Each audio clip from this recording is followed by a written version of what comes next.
Good morning and welcome to our February 2022 webinar.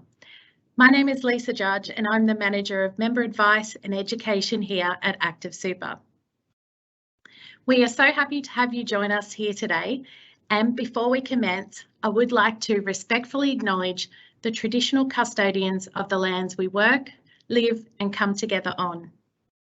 We acknowledge their unique ability to care for country and deep spiritual connection to it.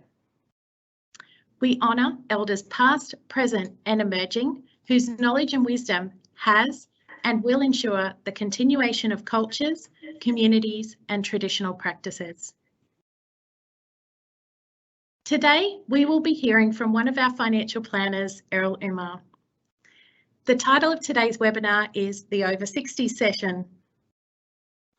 Please note that we will address questions at the end, so if you have a burning query, feel free to ask within the Q&A section.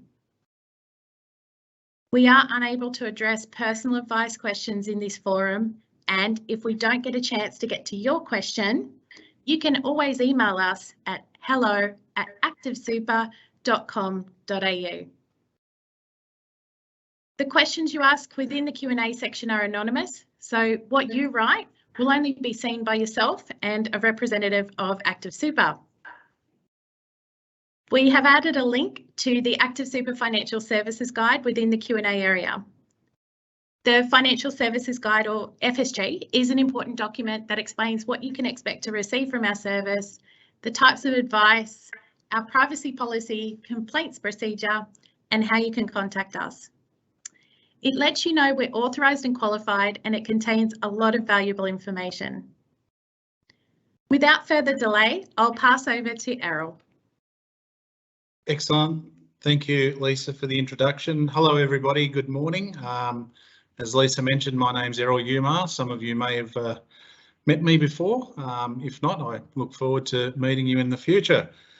Look, welcome to our session today. We won't delay any further in the interest of time, so I'll cover off on some important aspects today. Obviously, more about Active Super, making the most of your super and pensions, some ins and outs of Centrelink, recent legislation changes that could affect you, trends we're seeing in retirement, benefits of working with a financial planner, and of course, answering your questions.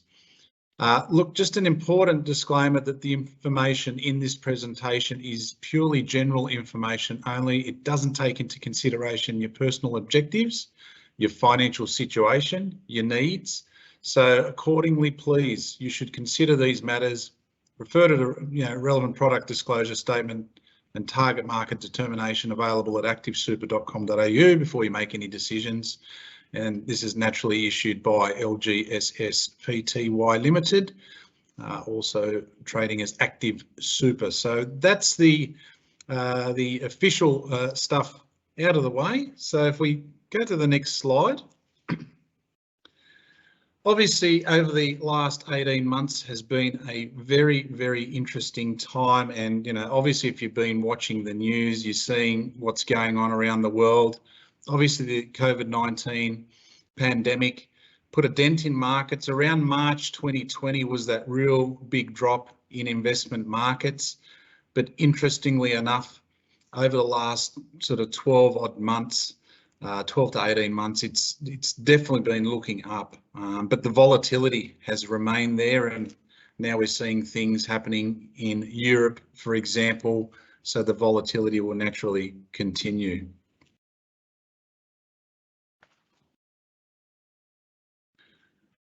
But in saying that, we've got some figures up here with the account-based pension investment performance up to December 2021 last year. And look, again, the last 18 months has definitely been a challenge, but it's also been surprising that, as you can see, the different investment options there on your screen have done exceptionally well. And we've put figures up there for the 1 year, 3 year and the 10-year period, just so you can sort of compare those different time frames. And I tell you what, it's been definitely a fantastic 12 to 18 months. And when you even look at the longer term figures over a 10-year period, those figures look absolutely healthy. Considering, looking at the managed cash option there, which is a lower risk, lower return option, we are in the most historic lows when it comes to the cash rate. So it's no surprise that the cash option is returning what it is returning at the moment. So any more information that you might be looking for, I encourage you to visit our website where you can dig a bit deeper.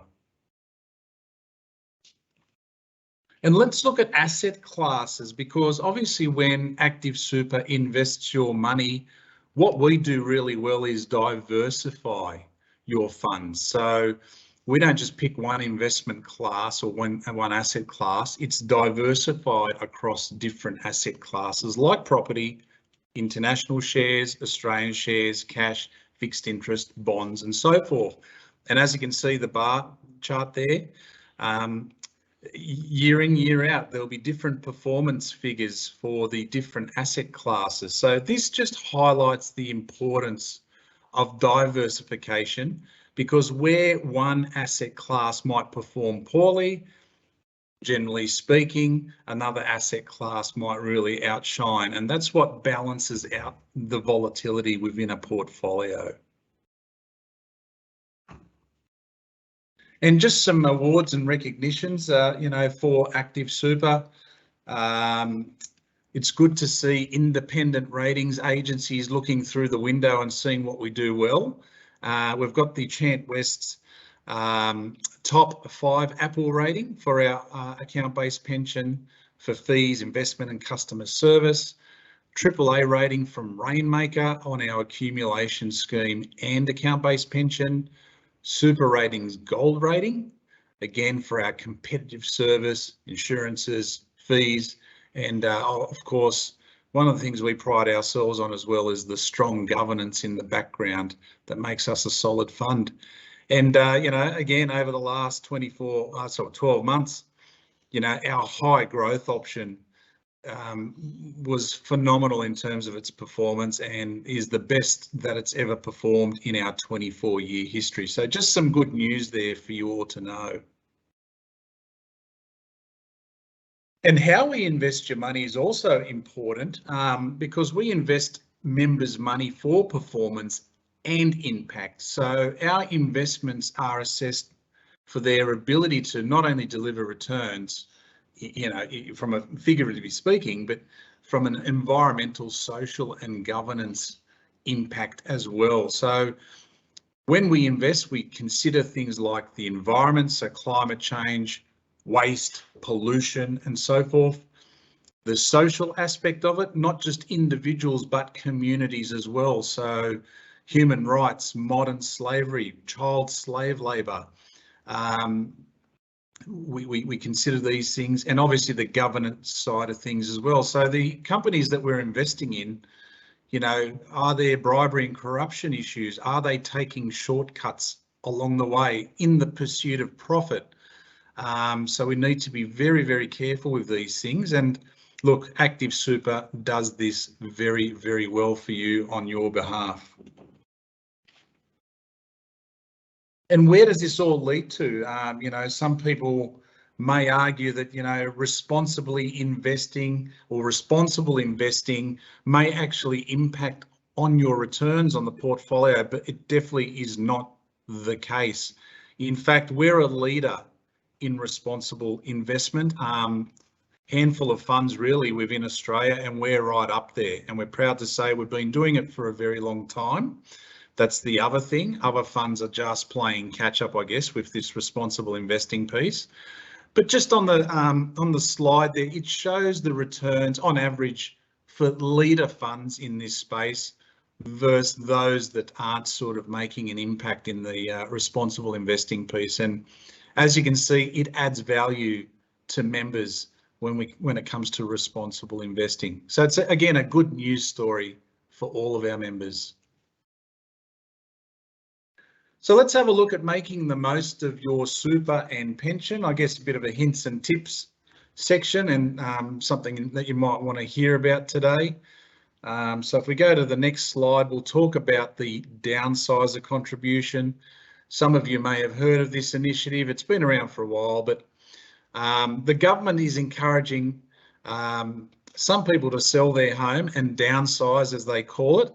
And, you know, if you did that and you've owned your own home for at least 10 years, there's some other considerations and criteria you need to tick off on. But at the moment, as the law stands, you must be over age 65 in order to be able to make a downsizer contribution to super. And there's no maximum age, so you could be any age over 65. And the good news is, hopefully from 1 July this year, they're reducing the age to 60 or more. So that's, I feel, going to impact a lot of our members that we might come across that want to discuss downsizer contribution. And it doesn't count towards your non-concessional cap, because there are limits to how much we can add to your superannuation fund. We need to stay in those legal limits.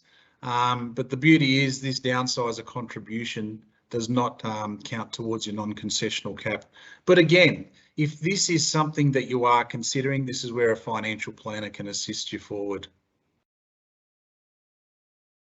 And let's talk about knowing a little bit more about contributions.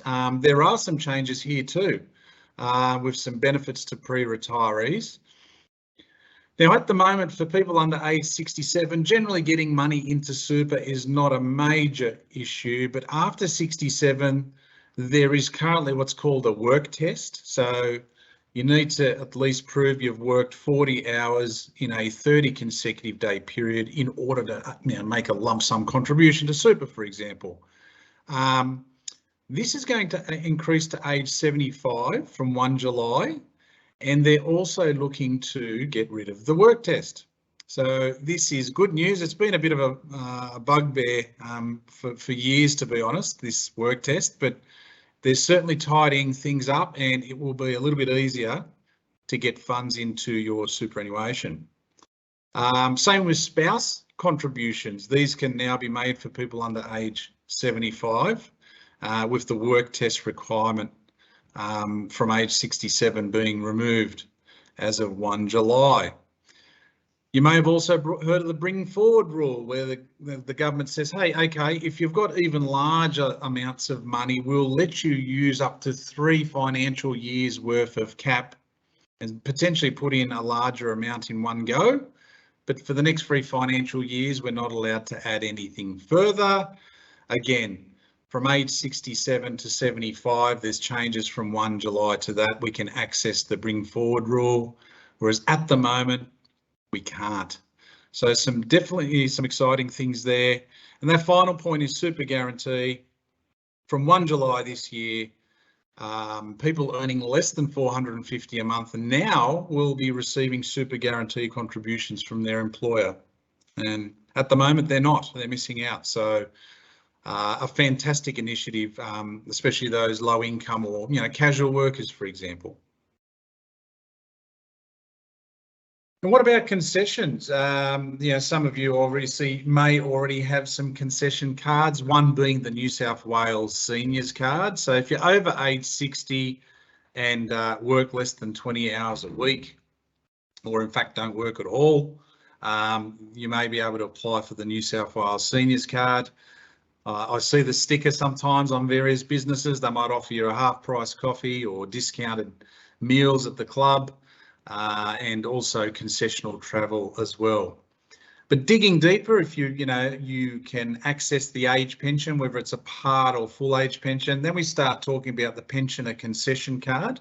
And then, we're getting more sort of value for money there, because we can get travel concessions, cheaper medication, the pharmaceutical benefit scheme there, bulk billing where available, potentially get your free car registration, driver license, discounts on rates and utilities and so forth.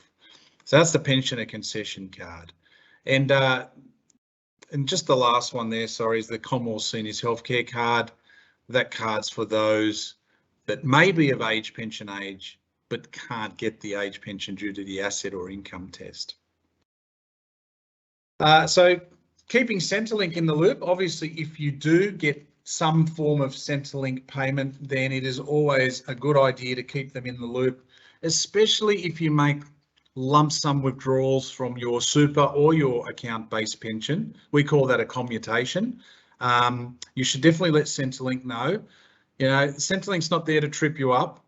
You're informing them so you actually get the right pension payments. And if you're spending some money, or there's renovations, or you're going on a holiday and you're spending some of that money, well, it's always good to update them so they can give you the right payment, and it actually may increase your entitlement.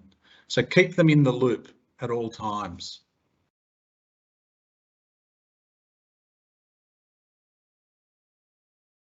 And some of you may have set up an account-based pension some time ago, especially if it's prior to 2015, and you've continuously been receiving a benefit from Centrelink.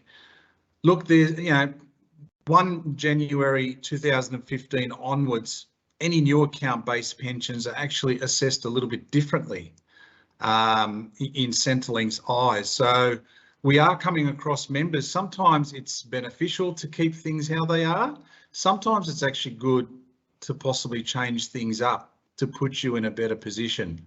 Again, let's not speculate. It's always good to chat to your financial planner to work out what's best for you. And just touching on, you know, Centrelink asset and income test. Obviously, your family home does not count as an asset when it comes to Centrelink age pension, for example. You know, again, some hints here.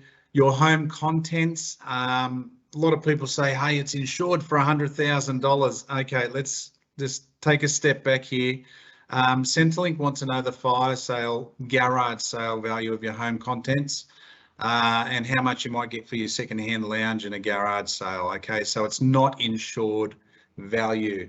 Obviously, gifting can impact on age pension entitlement, and Centrelink, in fact, can look back up to 5 years, and you know, if there's been some large gifting to adult children, for example, we need to be very careful there.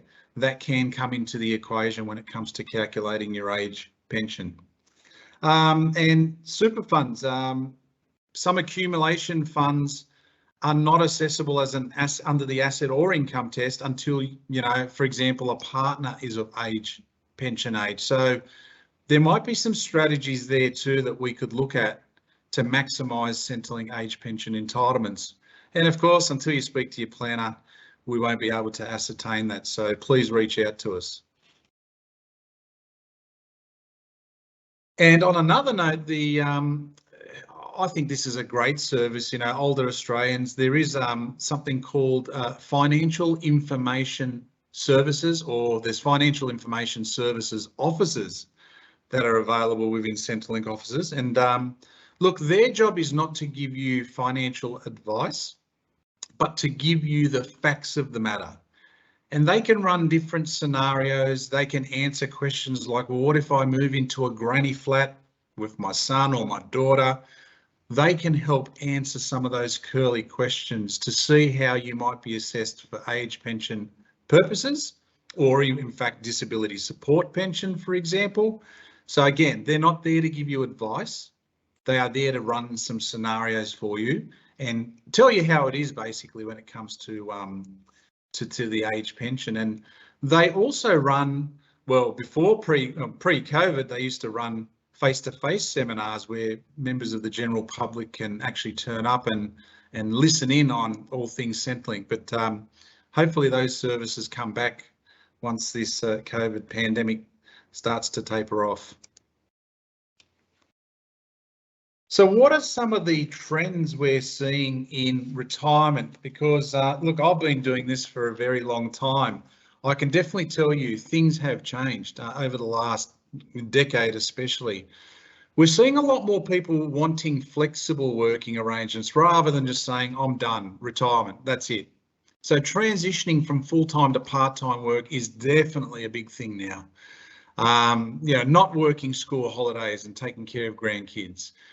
taking time off to travel and then returning back to work, or taking a year off, career break, call it what you like, and then coming back to sort of trial what retirement might taste like. We're seeing bridge employment where a member may retire from a main career, but before actually exiting completely might do some other work, consulting work, part-time work and so forth in something completely different sometimes.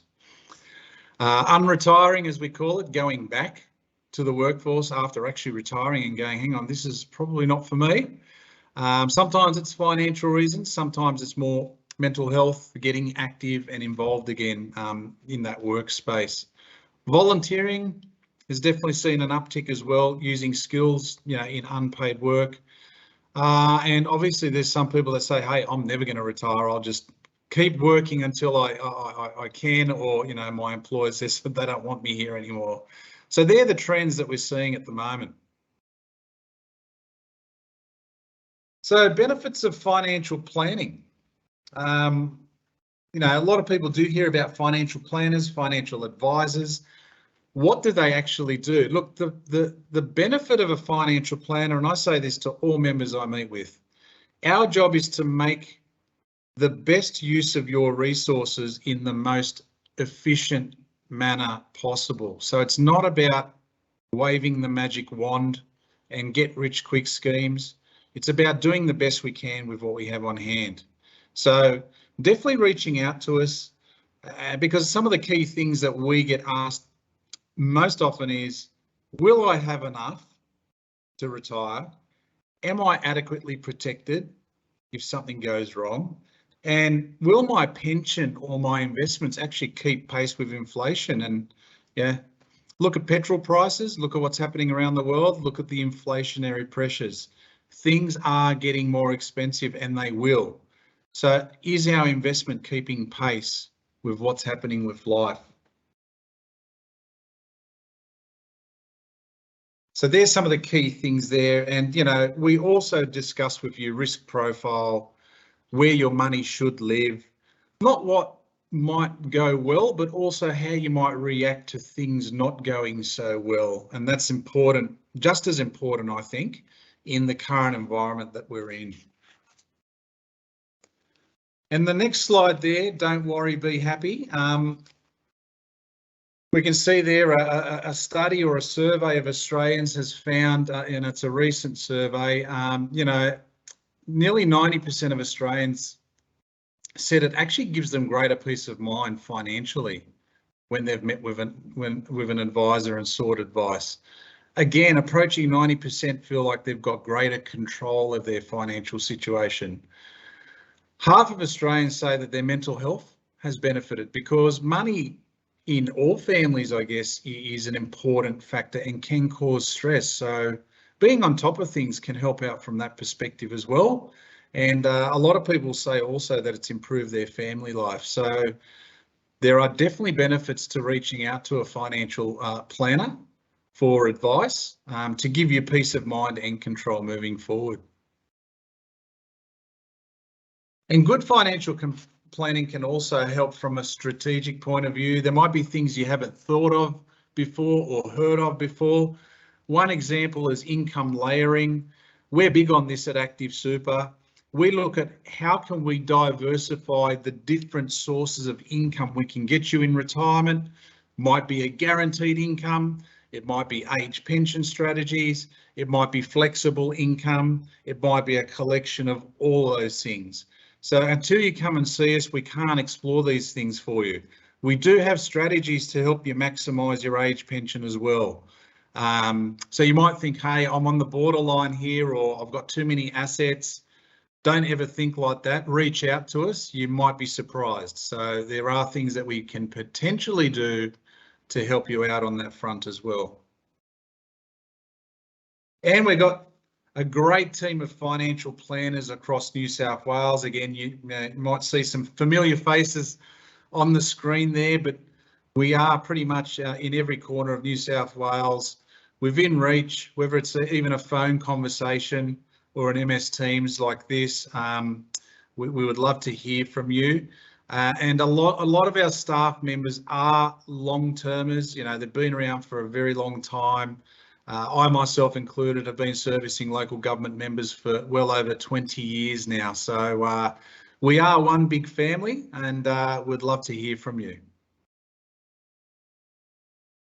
And we want to give you support the way you want. You know, the COVID pandemic sort of pushed us the phone and MS Teams sort of arrangements. It's been working quite well, believe it or not. So I think human nature, we've adapted to the new world, but where we can, face-to-face, obviously, over the phone, we can open up chat sessions online if you want to contact our member services. We run webinars like this, blogs and articles on our website. You can email us 24 hours a day. Follow us on social media. We are out there on Twitter, for example. And there's also the self-service stuff where you can, you know, hopefully if you've got a member online login, that allows you to get in there and have a look at your personal accounts. And in fact, we've got an app as well. So don't forget, the Active Super app is up and running. So there you have it. And as I mentioned there, you can manage your pension on the go. You can change your pension amount or the investment strategy that you might want to employ. You can request lump sum withdrawals. You can see Centrelink income schedules. That's a common one we get too. You know, Centrelink want an update of my income details. You can officially generate what's called an income schedule for Centrelink purposes, and things like viewing your balance naturally as well. So if you don't have the app, give it a go. And that's me. I've done a lot of talking. So thanks for listening. We'll open it up for questions there. So I'll hand it back to you, Lisa. Sure. Thanks, Sarah. So now it's time for the questions. Feel free to continue typing in the Q&A area, and I'll start with one we have here right now. The first question is, can I add to my pension?